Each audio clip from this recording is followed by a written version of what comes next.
Rachel Morgan had built her career on never stopping. That ended on a Monday morning. She was cutting through the lobby of Harrove International Chicago headquarters, coffee in hand, already running the 9 a.m. board call in her head, when a voice stopped her cold. It was Arabic. Clean, unhesitating, spoken at full speed. Then, without pausing, the same voice shifted to Spanish. Then German. Rachel turned slowly. Standing near the front desk, mop in hand, was Daniel Brooks. The janitor no one had ever looked at twice.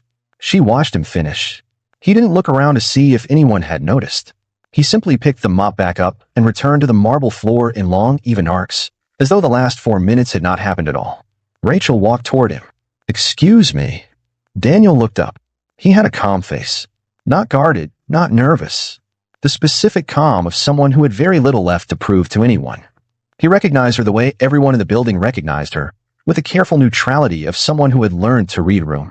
"Yes, Ms. Morgan." That was Arabic. And Spanish. And German. It was. He didn't offer anything else. Didn't apologize for it. Didn't launch into a story. He just confirmed it and waited, holding the mop handle lightly, watching her the way a person watches weather. "How many languages do you speak?" He considered the question as if deciding whether the number was accurate, rather than whether to share it. "9. Depending on how you count one of them." "I'm still working on the 9th. Rachel processed that. Said the way someone might mention they were still fixing a leak under the sink. "Which ones?" "English, Spanish, Arabic, German, French, Portuguese, Mandarin, Russian." A beat. "And Farsi." "That's the one I'm filling in." She asked him to come upstairs. He looked at her the way you look at someone who has just said something slightly absurd. He was 3 hours into a shift. He had a mop in his hand and a half-cleaned lobby behind him. "Right now." "Yes. I'll have someone cover your shift." He set the mop against the wall with the particular care of someone who intended to come back for it. And he followed her to the elevator, without another word. In her office on the 32nd floor, Rachel got straight to it. Daniel had started with Spanish in high school. Picked up French and Portuguese studying linguistics at the University of Illinois. Arabic through a roommate, then 3 years of study on his own time. German, Russian, Mandarin, which had taken the longest. "You studied linguistics, but you didn't finish." "No." He didn't look away. "I was 2 semesters out. My wife got sick. Stage 3 ovarian cancer." He said it with the steadiness of someone whose sharp edges had worn down, but whose weight hadn't. She passed 14 months after the diagnosis. Our son was 4 years old. Rachel kept her expression neutral.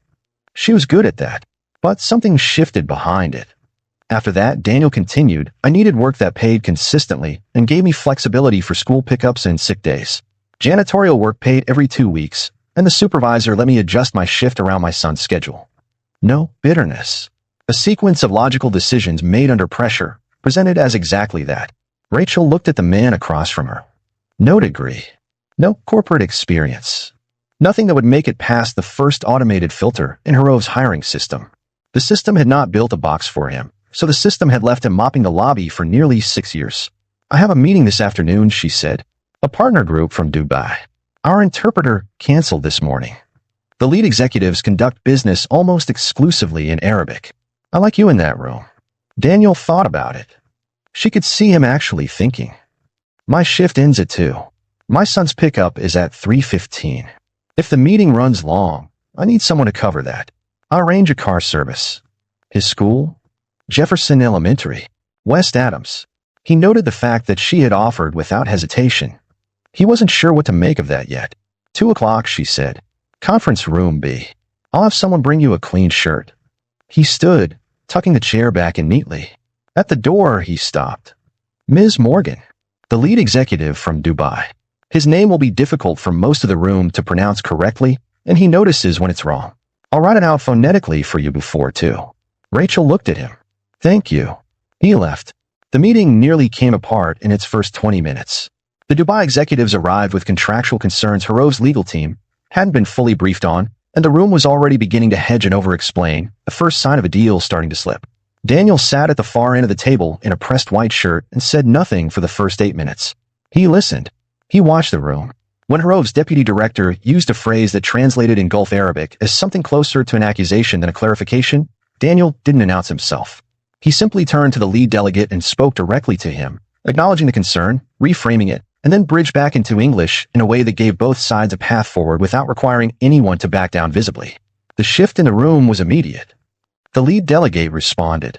Daniel translated it evenly. He says the clarification is satisfactory, and he would like to continue.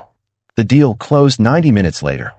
As the Dubai team prepared to leave, the lead delegate shook Daniel's hand last and said something in Arabic he didn't translate for the room. Rachel asked him afterward. Daniel considered. He said, "You understand us. That is rare." That evening, Rachel wrote the job description herself. She called the role Global Communications Liaison and set the salary at what the role was actually worth. She sent it to Daniel's file with a note. "This is a formal offer. Take the time you need." He accepted the next morning before the building was fully staffed. The institutional resistance came quickly. Board concerns, procedural objections, colleagues questioning the precedent. Rachel answered each one with the same document. 3 weeks of outcomes. 2 deals protected. A $22 million partnership renewed and expanded. Departments quietly reporting that problems which had stalled for weeks had simply resolved themselves after Daniel joined a call. The resistance subsided. Not dramatically. The way weather changes. 6 weeks after that Monday morning in the lobby, Rachel watched Daniel from her car, stopped at a light on West Adams. He was crouched down to his son Marcus's level, looking at a drawing the boy had made, with the full unhurried attention of someone who had learned not to take ordinary moments for granted. The light changed. She drove on. Talent doesn't announce itself. It doesn't carry the right credentials or stand in the right part of the building.